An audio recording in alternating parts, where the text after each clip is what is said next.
আসসালামু আলাইকুম। আজকে আমরা কথা বলবো পবিত্র কুরআনের দারুণ একটি সূরা, সূরা আল বাইয়িনা নিয়ে। এর নামটার মধ্যেই কিন্তু এর মূল কথাটা লুকিয়ে আছে, সুস্পষ্ট প্রমাণ। তো চলুন এই প্রশ্নটা দিয়েই আমাদের আলোচনা শুরু করা যাক। আচ্ছা, মানবজাতির কাছে তো আগেও নবী রাসূল এসেছেন, আসমানি কিতাবও ছিল, তাহলে একদম শেষে এসে আবার একটা চূড়ান্ত সুস্পষ্ট প্রমাণ পাঠানোর দরকারটা কেন পড়ল? আর এই প্রশ্নটাই কিন্তু সূরা আল বাইয়িনার একদম মূল বিষয়। প্রথমেই আসি নামের প্রসঙ্গে। সূরাটার নাম রাখা হয়েছে এর প্রথম আয়াতেই থাকা আল বাইয়িনা শব্দটা থেকে, আর এই একটা শব্দই পুরো সূরার কেন্দ্রীয় ধারণাটাকে তুলে ধরে। তো আল বাইয়িনা মানেটা কি? সোজা কথায় একদম স্পষ্ট প্রমাণ, মানে এমন একটা ক্লিয়ার কাট সত্যি যেটা সামনে চলে আসলে ব্যাস আর কোনো কনফিউশন থাকে না। কোনটা ঠিক কোনটা ভুল সব একদম দিনের আলোর মতো পরিষ্কার হয়ে যায়। তখন আর আমি তো জানতাম না বা বুঝি নাই বলার কোনো সুযোগই থাকে না। আচ্ছা, ভাবুন তো একবার, এই সুস্পষ্ট প্রমাণ আসার আগে দুনিয়ার অবস্থাটা ঠিক কেমন ছিল? মানুষজন মানে পুরো মানবজাতি তখন কুফার বা অবিশ্বাসের একটা গভীর অন্ধকারে ডুবেছিল। আর অবস্থাটা এমন ছিল যে তাদের নিজেদের চেষ্টায় সেখান থেকে বেরিয়ে আসাটা প্রায় অসম্ভব একটা ব্যাপার ছিল। তো এই সূরাতে মূলত দুইটা গ্রুপের কথা বলা হচ্ছে, যারা সেই সময় অবিশ্বাসের মধ্যে ছিল। একদল হলো আহলে কিতাব, মানে যাদের কাছে আগে আসমানি কিতাব এসেছিল, আর অন্য দল হলো মুশরিকিন, মানে যারা আল্লাহর সাথে অন্যদের শরিক করত। এই যে দুটো দলের কথা বললাম, এদের মধ্যে কিন্তু কিছু বেসিক পার্থক্য আছে। দেখুন, আহলে কিতাব যারা, তাদের কাছে একটা কিতাব ছিল, যদিও সময়ের সাথে সাথে সেটা অনেকটাই বদলে গিয়েছিল। তারা কিন্তু আসলে এক আল্লাতেই বিশ্বাস করত, কিন্তু পরে শিরকের মতো বিষয়ে জড়িয়ে পড়েছিল। আর মুশরিকদের ব্যাপারটা, তাদের কাছে তো কোনো আসমানি কিতাবই ছিল না, আর শিরক করাটাই ছিল তাদের মূল ধর্ম। এই জন্যই দেখবেন কোরআন এই দুই দলের জন্য আলাদা আলাদা শব্দ ব্যবহার করেছে। এমনকি কিছু শরীয়তের বিধানের ক্ষেত্রেও তাদের মধ্যে পার্থক্য করা হয়েছে। তো এই যে এত বড় একটা সমস্যা, সবাই পথ হারিয়ে ফেলেছে, এর সমাধানটা কি ছিল? সমাধানটা আল্লাহর পক্ষ থেকেই এলো। তিনি হস্তক্ষেপ করলেন যেন সত্যটা সবার কাছে একদম পরিষ্কার হয়ে যায়। কিন্তু প্রশ্ন হল, এই যে অবিশ্বাস আর কনফিউশনের একটা জাল তৈরি হয়েছিল, সেটা ভাঙা যেত কিভাবে? উত্তর একটাই, আল বাইয়িনা, মানে সেই সুস্পষ্ট প্রমাণের আগমন। আচ্ছা, এই যে আমরা সুস্পষ্ট প্রমাণ বা আল বাইয়িনা বলছি, এটা আসলে কি? এটার কিন্তু দুটো অংশ আছে। প্রথমটা হলেন স্বয়ং রাসূলুল্লাহ সাল্লাল্লাহু আলাইহি ওয়াসাল্লাম। তার পুরো জীবনটাই একটা প্রমাণ। তার চরিত্র, তার সততা, নবুয়তের আগের জীবন, পরের জীবন, তার কথা আর কাজের মধ্যে মিল, সবকিছুই চিৎকার করে বলছিল যে তিনি সত্যবাদী।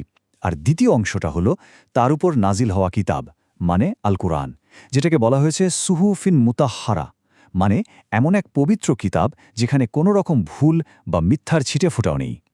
মানে আল্লাহ কেন এই প্রমাণ পাঠালেন? এর মূল উদ্দেশ্য ছিল হুজ্জত কায়েম করা, মানে প্রমাণকে এমনভাবে প্রতিষ্ঠা করা যেন পরে আর কোনো অজুহাত দেখানোর সুযোগ না থাকে। এই যে আয়াতে বলা হচ্ছে, ঠিক এই কারণেই, যেন কেয়ামতের দিন কেউ দাঁড়িয়ে বলতে না পারে যে, হে আল্লাহ, আমার কাছে তো কোনো খবরই পৌঁছায়নি, বা আমাকে তো কেউ সঠিক পথ দেখায়নি। এখানে কিন্তু একটা ইন্টারেস্টিং ব্যাপার আছে। এই যে সুস্পষ্ট প্রমাণ এলো, এটা কিন্তু একদম নতুন কোনো মেসেজ নিয়ে আসেনি। এর বার্তাটা ছিল একদম চিরন্তন, শাশ্বত। মানে আহলে কিতাবদেরকে এমন কিছু করতে বলা হয়নি যা তাদের নবীরা তাদের শেখাননি, একদমই না। বরং তাদেরকে সেই পুরনো আসল দিনের দিকেই আবার ডাকা হচ্ছিল, যেখান থেকে তারা অনেকটা সরে গিয়েছিল। এটা ছিল তাদের জন্য একটা পাওয়ারফুল রিমাইন্ডার। তো কি ছিল সেই মূল বার্তাটা? দেখুন, মাত্র কয়েকটা পয়েন্ট। ১. শুধু আল্লাহর এবাদত করতে হবে, আর সেটা করতে হবে একনিষ্ঠভাবে। ২.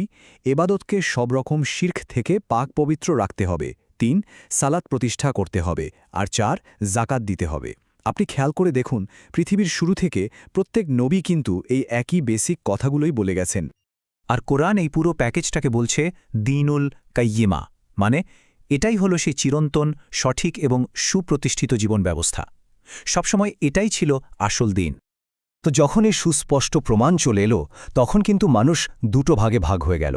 আর সূরাটা এই দুটো দলের শেষ পরিণতির কথা এত পরিষ্কারভাবে বলে, যেটা হয়তো এই আলোচনার সবচেয়ে গুরুত্বপূর্ণ অংশ। প্রথম দলটা হল শারুল বারিয়া, মানে সৃষ্টির সবচেয়ে নিকৃষ্ট। কারা এরা? এরা হলো আহলে কিতাব। আর মুশরিকদের মধ্য থেকে সেই লোকগুলো যারা এই সুস্পষ্ট প্রমাণকে মানে রসুল্লাহ সাল্লাল্লাহু আলাইহি ওয়াসাল্লাম এবং কোরআনকে জেনে শুনে অস্বীকার করেছে। আর কোরআন এদেরকে পশুর চেয়েও খারাপ বলেছে। কেন? কারণ একটা পশুর তো বিবেক বুদ্ধি নেই, কিন্তু এই মানুষদের বুদ্ধি থাকার পরেও তারা সত্যকে প্রত্যাখ্যান করেছে। আর তাদের ফাইনাল ডেস্টিনেশন চিরস্থায়ী জাহান্নাম। আর এর ঠিক উল্টো দিকে আছে দ্বিতীয় দলটা, খাইরুল বারিয়া, অর্থাৎ সৃষ্টির সেরা। তো কারা এই সম্মানের অধিকারী? যারা ঈমান এনেছে আর সেই অনুযায়ী ভালো কাজ করেছে। ভাবা যায় তাদেরকে এমনকি ফেরেশতাদের চেয়েও উত্তম বলা হয়েছে। কারণটা খুব সিম্পল। ফেরেশতারা তো আল্লাহর অবাধ্য হতেই পারে না, কিন্তু মানুষের সেই ক্ষমতা আছে। আর সেই ক্ষমতা থাকার পরেও যখন কেউ আল্লাহর কথা মেনে চলে, তখন তার মর্যাদা অনেক বেড়ে যায়। আর তাদের পুরস্কার? চিরস্থায়ী জান্নাত, এমন এক জায়গা যেখানে তারা আল্লাহর উপর খুশি আর আল্লাহ তাদের উপর খুশি। কিন্তু এই যে এত বড় পুরস্কার, এটা পাবে কারা? সূরাটা শেষ হচ্ছে এই মূল কথাটা দিয়ে। এই পুরস্কারটা তাদের জন্য যারা তাদের রবকে ভয় করে। এর মানে কিন্তু শুধু ভয় পাওয়া না, এর মানে হল আল্লাহ সচেতনতা। যারা সবসময় আল্লাহকে মনে রাখে আর তার অপছন্দনীয় কাজ করতে ভয় পায়। তাহলে শেষ কথা কি দাঁড়ালো? এই সুস্পষ্ট প্রমাণ আমাদের সামনে সত্যকে একদম খুলে দিয়েছে।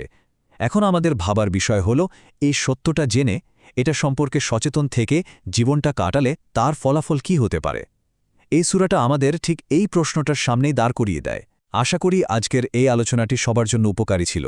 আমাদের এই প্রচেষ্টা যদি ভালো লেগে থাকে তাহলে চ্যানেলটি সাবস্ক্রাইব করে আমাদের সাথেই থাকবেন, আর লাইক, শেয়ার এবং কমেন্টের মাধ্যমে আমাদের কাজকে এগিয়ে নিতে সাহায্য করবেন।